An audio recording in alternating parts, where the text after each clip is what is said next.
Hey everybody, welcome to TCM. I'm Ben Mankiewicz. Tonight we're showing two films featuring a major figure in show business history, theatrical producer Florenz Ziegfeld.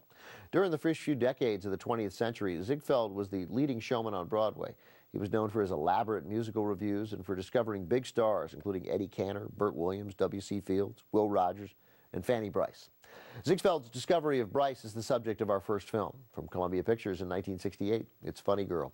Ziegfeld is played by Walter Pidgeon, but the star of the movie is Barbra Streisand, making her film debut as Fanny Brice and becoming a Hollywood star right before our eyes.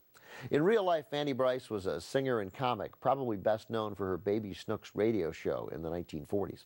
Funny Girl is the story of Brice's rise to stardom in Ziegfeld shows, but it's also about her stormy romance with ne'er-do-well gambler Nicky Arnstein, played by Omar Sharif.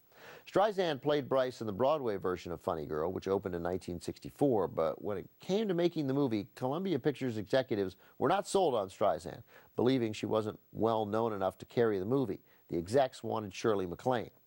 Producer Ray Stark held firm, however, and the film went ahead with Streisand. Stark's instincts to cast Streisand were right.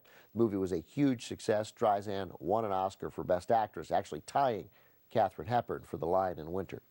Stark, by the way, had a personal connection to the project. Brice was his mother-in-law. Funny Girl is full of memorable musical numbers, including People and Don't Rain on My Parade, from 1968, also with Kay Medford and Anne Francis, directed by William Wyler. Here's Funny Girl.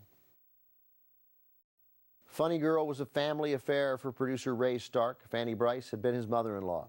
Stark's wife, Frances Brice, was the daughter of Brice and Nicky Arnstein. Stark rounded up the talent, including composer Julie Stein and lyricist Robert Merrill, who would make Funny Girl a hit on Broadway and on the screen. Stark also produced a sequel to Funny Girl, the 1975 film Funny Lady. Streisand again played Brice, and the film dealt with her later career and her marriage to songwriter Billy Rose, played by James Caan. Funny Lady did not do as well as Funny Girl, but Stark was satisfied that his mother-in-law's life and career had been appropriately captured on the screen.